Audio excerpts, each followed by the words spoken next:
Alright guys, welcome to your 13th HTML5 tutorial, and in this tutorial I'm going to be finishing styling our awesome website.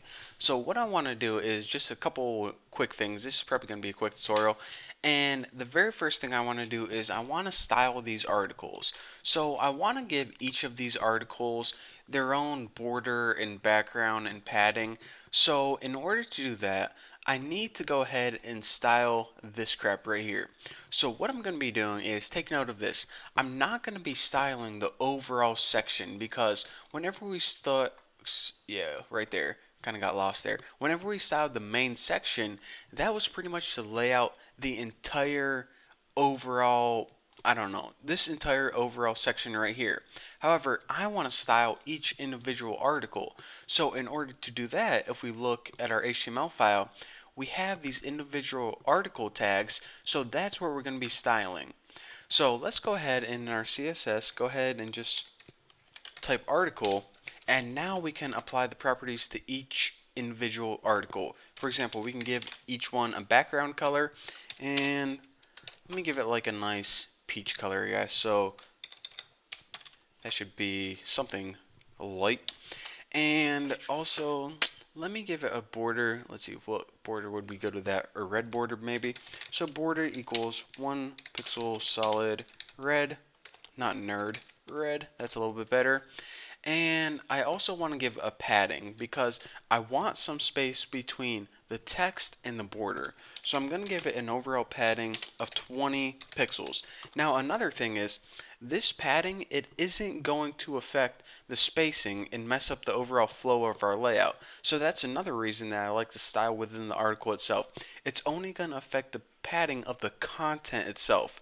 And another thing I want to do is I want to change the margin on the bottom. So margin, and just like border top, you can do margin bottom, bottom. You can also do margin top, left, right. By the way, you probably would have guessed that. And let me just give it like 15 pixels or something. And this is pretty much going to separate it from the other article underneath it. So now, if I go ahead and refresh this, and refresh it, I can see that each of my articles now has a nice peach background, a red border, and that margin 15, this is what that is right here. It pretty much gives it some spacing between each article, and if we were to put another one under this, then there would be a margin as well. So the only other thing I want to adjust is this, my little signature written by Bucky Roberts. Usually whenever you're writing an article, this appears on the right hand side and underneath it a little bit. So I just want to go ahead and text align our little signature to the right. Now if we say written by Bucky Roberts, let's go ahead and hop over into our HTML. And our written by Bucky Roberts is actually part of the footer. Not only the footer, but it's part of the article's footer. As you can see, the footer is a child of article. So this is what I'm going to do, and this is one of the cool things about having a footer inside the article.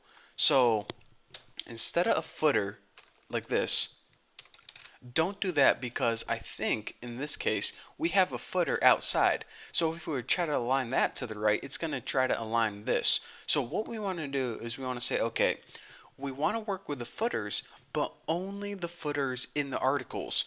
So if you go ahead and hit article footer, that's going to only apply the style to the footers in the articles.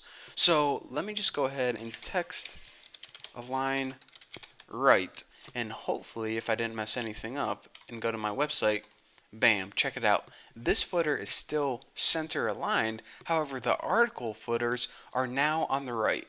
So that is the effect that I wanted, and pretty much our website is laid out awesomely now.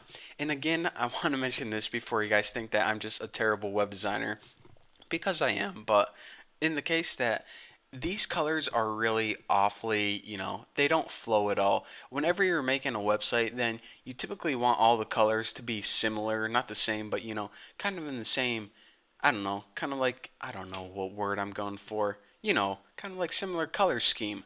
That's what I'm looking for, the same color scheme. So the reason that I had this yellow and dark blue and peach was just so you guys could see.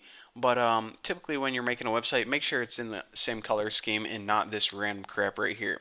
So anyways, in the next tutorial, I'm going to be showing you the brand new flexible model or excuse me, I think it's called the flexible box model technique. So this technique is called the traditional box model. It's pretty much how I laid out all my websites in the past because it's a really easy and simple way to get a nice layout.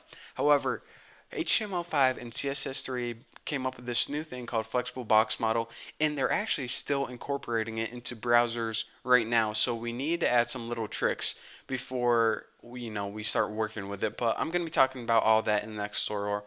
So thank you guys for watching. Don't forget to subscribe, and I will see you guys next time.